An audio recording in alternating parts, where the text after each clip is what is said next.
bago nating DIY lang guys sa PVC natin guys. Ayun. PVC natin, PVC 5. Siguro number 3 ito. Ang size niya, number 3. Yan. Gumawa tayo ng cellphone stand. Yan guys. PVC pipe lang, T. Yung connector, T connector. Yan guys. Kita nyo naman guys yung cellphone.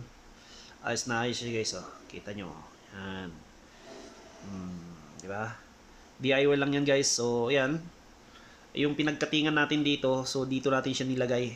So, yun ang magiging doon sa loob nyo.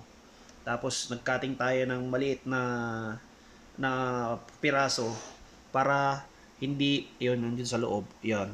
Para pag hindi bumaba guys, hindi pumunta ron. Yan, hindi pumunta ron.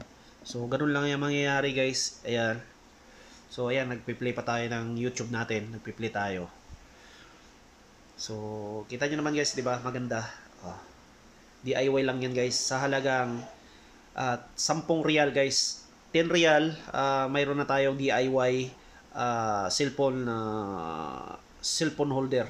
Holder lang yan. Hindi holder guys, patungan. Yan, di ba guys? Yan. So, ganyan lang yan guys. Kaysa naman bumili pa tayo 40 real, 35 real ang halaga guys. Ayan. Salamat.